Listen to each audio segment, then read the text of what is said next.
Hi, thank you for joining us here at Tax Talk UK, where we talk about all things tax and other important aspects of being self-employed and running your small business. Today, I'm going to talk about registering as self-employed and how to do this.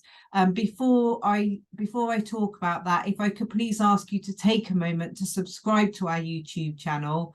That way you will easily be able to refer back to this information if you need to, as well as finding other useful information that will support you in your self-employment on our channel, all organised into playlists. So thank you. And back to registering for self-employed then. So this isn't as straightforward as you would like to think that it should be. So you've decided to be self-employed. You've decided on your trading style. Now, we talk in other videos how to set up if you're going to trade as a limited company. So today we're specifically focusing on your trading style is going to be you're going to be a sole trader. And so what do you do?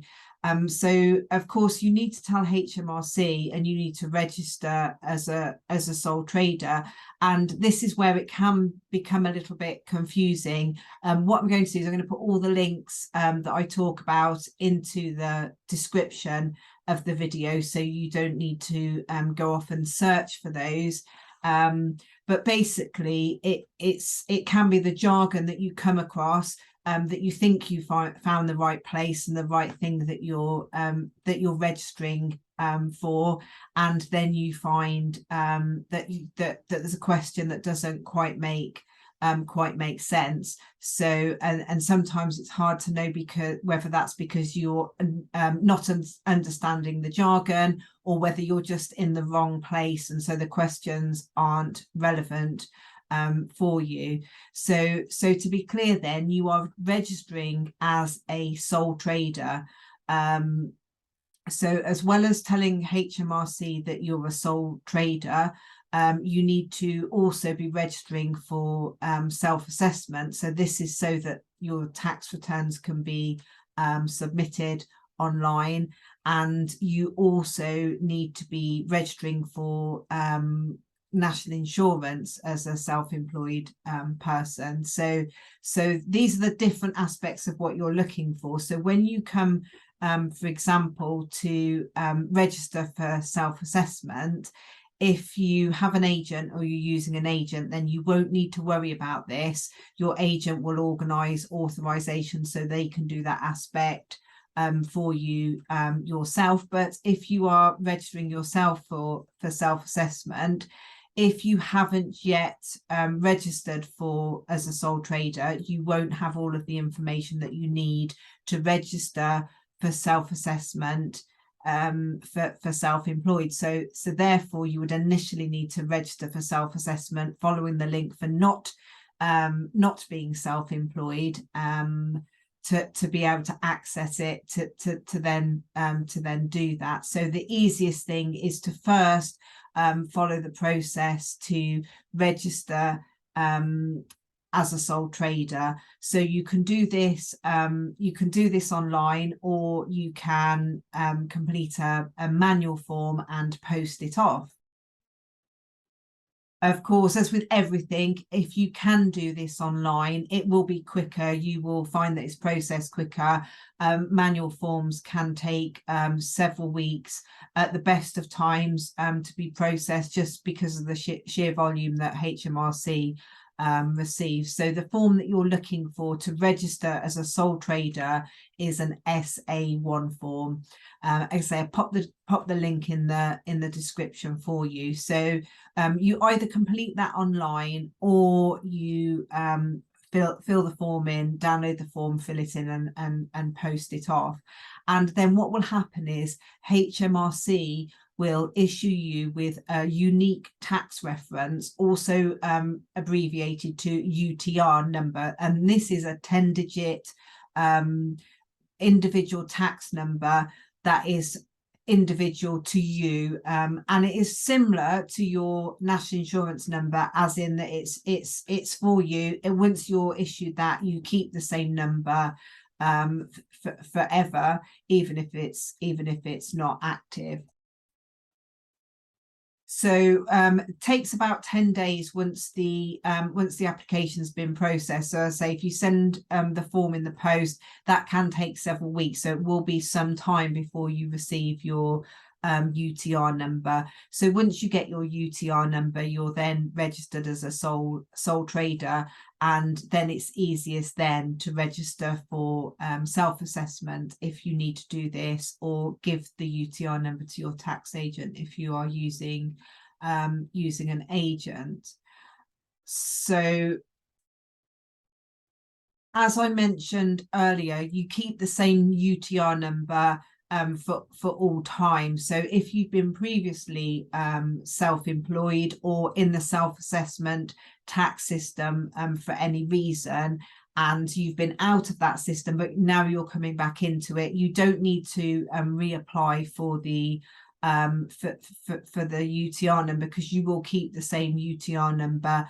But if you've been out of the system, or if you were previously have a UTR number, for example, because you have some other income that needed you to be in self-assessment, and now you're self-employed, you must still tell HMRC that you're operating as a sole trader, and you will also need to register for national insurance.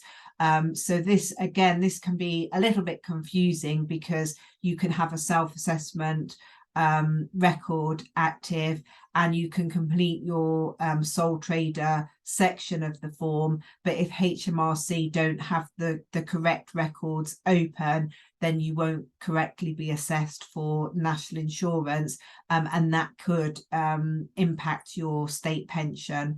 So it's important that you also are registered to pay the correct national insurance. So again, this these days is more confusing, but also more simple, because these days the national insurance is all combined with the self-assessment and assessed on your self-assessment tax return. But as I say, it's important to make sure, and how you would know this is that if you are over the threshold for class 2 national insurance, or if you're under but you want to voluntarily pay, if it doesn't calculate on your self-assessment tax return, then you know that something's that you've forgotten to do something. So then you need to correct that. As I say, to not do so could affect your state pension.